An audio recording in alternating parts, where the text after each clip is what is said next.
So my view, I think here is perhaps different from many who have focused on the details of the financial crisis, which are obviously very important about how liquidity has dried up and how changes in deterioration in banks' balance sheets has led to the fundamental problems that then spilled over to the real economy. I think all of those are important, but I think the institutional aspect of what's happened is also not to be overlooked. At the end of the day, finance is an area in which institutions are of central importance, because financial relations are very complex, so they need to be regulated within an institutional framework.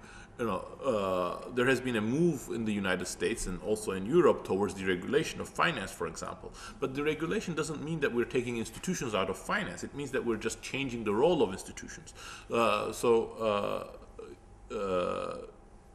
What type of contracts can be written, what kind of products can be traded. When those products are traded, who bears the risks, and what are the fiduciary duties of the bank managers, and how are the bankruptcy procedures are going to be handled. All of those are institutional features, and all of those are going to have major influences on the risk-taking in the financial sector. Risk-taking, I think, is a byproduct of finance. Finance is all about transforming the maturity structure of assets, which is why we need finance so badly in a growing economy, so that money can be channeled to people who are going to undertake long-term investments. But that comes with risks, and then we have to have a way of managing that risk, which means we have to have a way of distributing that risk during normal times and during crisis times. And I think part of the problem that led to the financial crisis is that the incentive structure that was created by the new institutional equilibrium, which emerged from partial deregulation coupled with deposit insurance, too big to fail problems, and an implicit belief in the financial sector that the government would be there as a saver of last resort, beyond the lender of last resort, essentially meant that many large financial firms could be very bold in their risk-taking behavior. And that kind of risk-taking, I think, has played a very important role in the financial crisis. It's arguably it's been a central element of the financial crisis, and so therefore there is an institutional aspect that's actually very important in understanding the financial crisis, which begs the question of what type of institutional steps should be taken as we come out of the financial crisis. I think my view here is actually quite. Is shared by several other economists, is that we really need a fundamental reform process here, which brings a new type of regulation to financial markets and deals with the excessive risk-taking incentives that exist in the system. We have to deal with the macroprudential aspect of finance, which means that you not only need to worry about each individual financial institution, but you have to worry about the entire financial system, which means both about their liquidity, but also about their risk-taking behavior. And I think the only way of doing that is going for comprehensive financial regulation. But right now, I think because there are other items on the agenda of policymakers, trying to make sure that the economy doesn't stall and there's a kind of a process of recovery. The kind of regulatory issues have kind of gone to the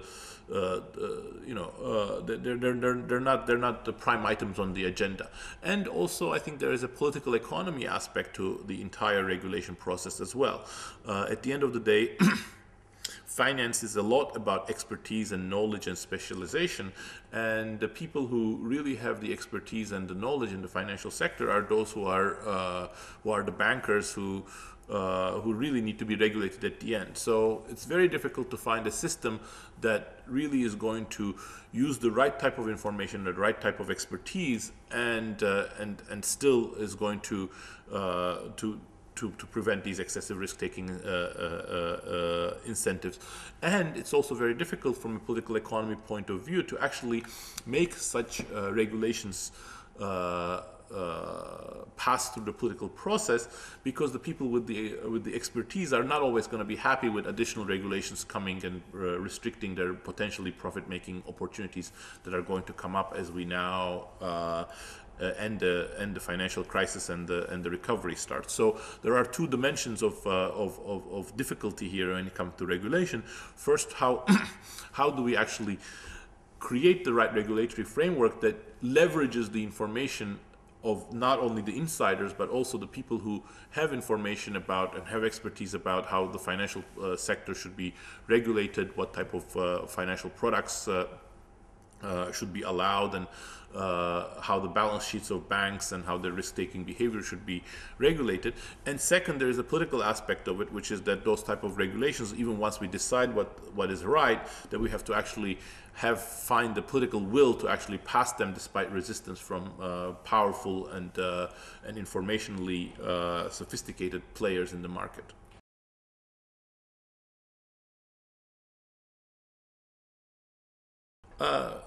I think when I wanted to say the rethinking the wealth of nations is I wanted to emphasize that it very much builds on Adam Smith's wealth of nations. The rethinking element is that Adam Smith, essentially had a lot of things right, and in fact even saw the political economy, but didn't really think so much about the political economy.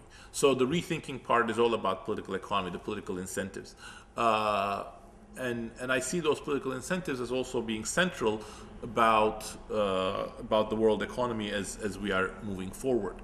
I think there are great forces in the world today because of globalization and technology that will pull countries of very different backgrounds and capabilities into the world system and make them grow together with the world and get closer, close the gaps with the rich nations. And that's what we've seen with India. That's what we're seeing with China. That's what we're seeing with India.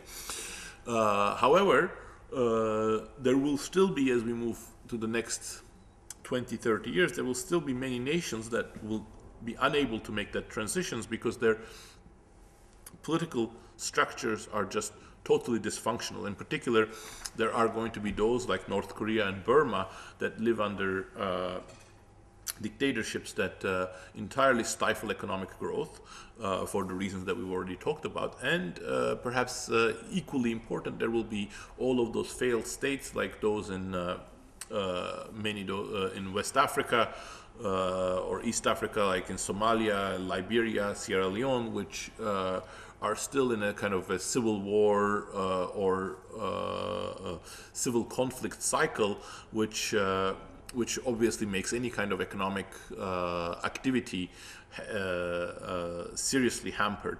So I think both of those are going to be brakes on the growth of many nations, but as more and more nations escape those traps, they're going to be able to take advantage of the benefits that the world technology and the world markets that are more integrated now present. And I think there is a lot of things to be hopeful about, but there is again no automatic recipe or guarantee that all nations are going to benefit from this process of economic growth.